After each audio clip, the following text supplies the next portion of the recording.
The Hollow of the Three Hills, from Twice Told Tales. Read by Bob Newfeld. Twice Told Tales, by Nathaniel Hawthorne. The Hollow of the Three Hills. In those strange old times when fantastic dreams and madmen's reveries were realized among the actual circumstances of life, two persons met together at an appointed hour and place.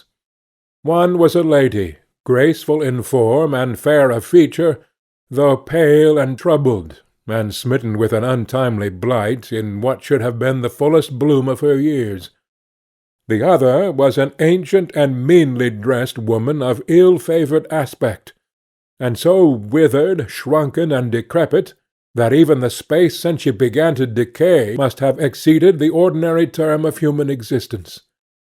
In the spot where they encountered, no mortal could observe them.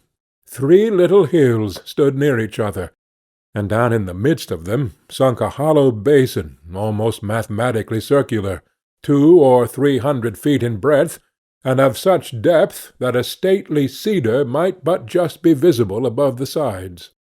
Dwarf pines were numerous upon the hills, and partly fringed the outer verge of the intermediate hollow, within which there was nothing but the brown grass of October, and here and there a tree-trunk that had fallen long ago and lay mouldering with no green successor from its roots. One of these masses of decaying wood, formerly a majestic oak, rested close beside a pool of green and sluggish water at the bottom of the basin. Such scenes as this, so grey tradition tells, were once the resort of a power of evil and his plighted subjects, and here at midnight, or on the dim verge of evening, they were said to stand round the mantling pool, disturbing its putrid waters in the performance of an impious baptismal rite. The chill beauty of an autumnal sunset was now gilding the three hill-tops, whence a paler tint stole down their sides into the hollow. "Here is our pleasant meeting come to pass," said the aged crone, "according as thou hast desired. Say quickly what thou wouldst have of me, for there is but a short hour that we may tarry here."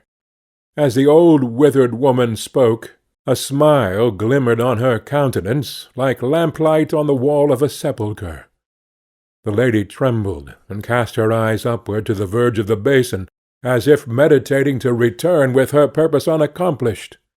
But it was not so ordained. "I am a stranger in this land, as you know," she said at length. "Whence I come it matters not, but I have left those behind me with whom my fate was intimately bound, and from whom I am cut off for ever.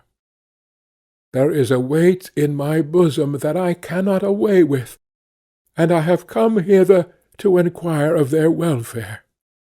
"And who is there by this green pool that can bring thee news from the ends of the earth?" cried the old woman, peering into the lady's face. "Not from my lips mayst thou hear these tidings, yet be thou bold, and the daylight shall not pass away from yonder hill-top before thy wish be granted." "I will do your bidding though I die," replied the lady, desperately. The old woman seated herself on the trunk of the fallen tree, threw aside the hood that shrouded her grey locks, and beckoned her companion to draw near. "Kneel down," she said, "and lay your forehead on my knees." She hesitated a moment, but the anxiety that had long been kindling burned fiercely up within her. As she knelt down, the border of her garment was dipped into the pool. She lay her forehead on the old woman's knees, and the latter drew a cloak about the lady's face, so that she was in darkness. Then she heard the muttered words of prayer, in the midst of which she started, and would have arisen. "Let me flee! Let me flee and hide myself, that they may not look upon me!" she cried. But with returning recollection she hushed herself and was still as death, for it seemed as if other voices, familiar in infancy and unforgotten through many wanderings and in all the vicissitudes of her heart and fortune, were mingling with the accents of the prayer. At first the words were faint and indistinct, not rendered so by distance, but rather resembling the dim pages of a book which we strive to read by an imperfect and gradually brightening light. In such a manner, as the prayer proceeded, did those voices strengthen upon the ear, till at length the petition ended, and the conversation of an aged man, and of a woman broken and decayed like himself, became distinctly audible to the lady as she knelt. But those strangers appeared not to stand in the hollow depth between the three hills. Their voices were encompassed and re-echoed by the walls of a chamber, the windows of which were rattling in the breeze.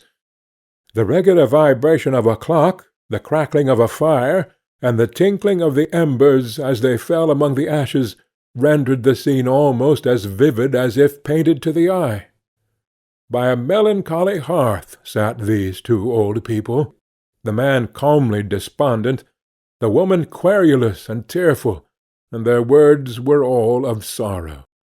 They spoke of a daughter, a wanderer they knew not where, bearing dishonour along with her, and leaving shame and affliction to bring their grey heads to the grave.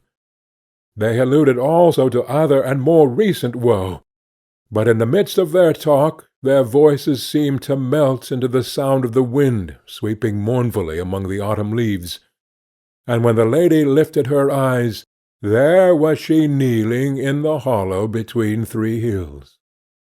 "A weary and lonesome time yonder old couple have of it," remarked the old woman, smiling in the lady's face. "And did you also hear them?"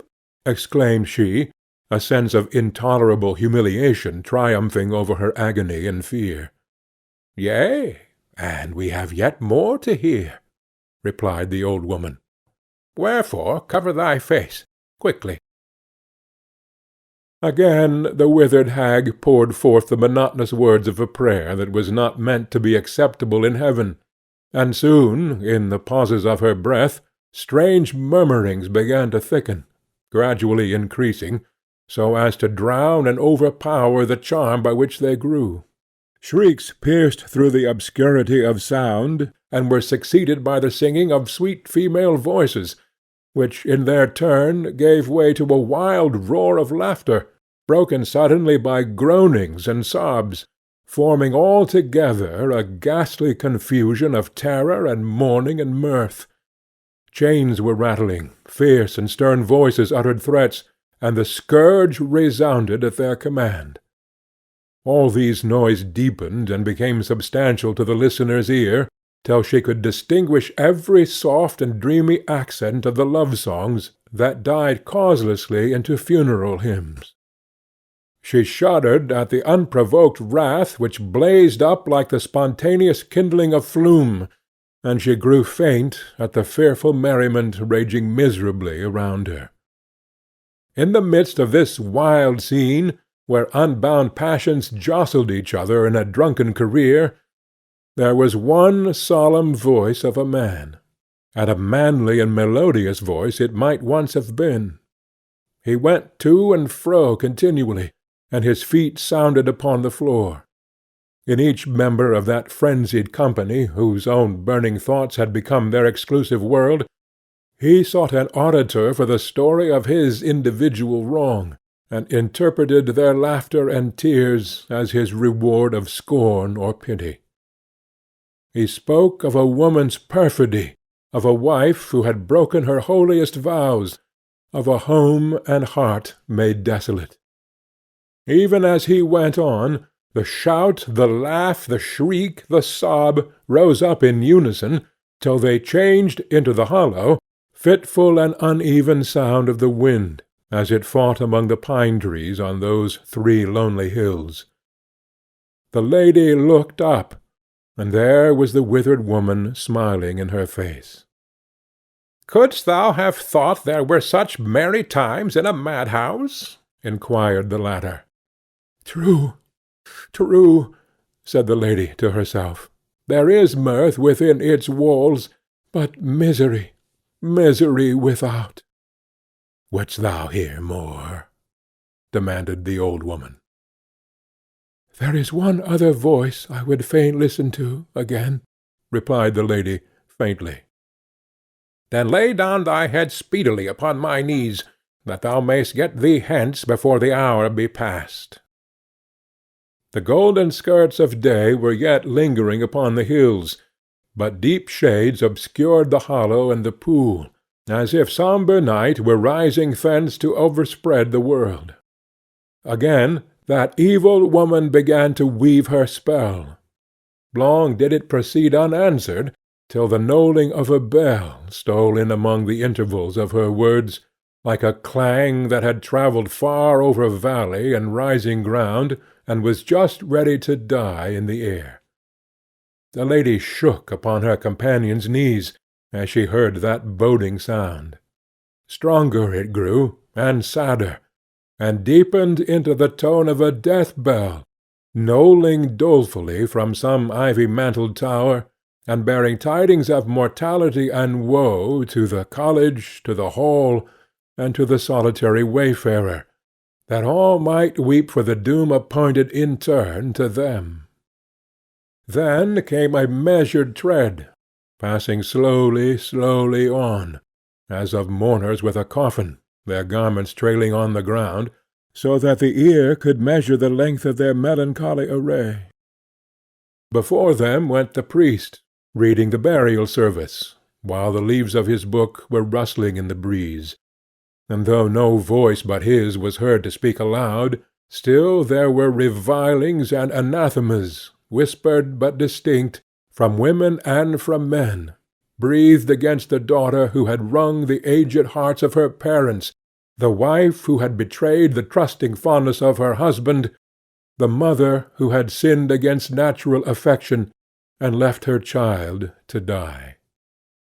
The sweeping sound of the funeral train faded away like a thin vapour, and the wind, that just before had seemed to shake the coffin pall, moaned sadly round the verge of the hollow between three hills. But when the old woman stirred the kneeling lady, she lifted not her head. "Here has been a sweet hour's sport," said the withered crone, chuckling to herself. End of The Hollow of the Three Hills.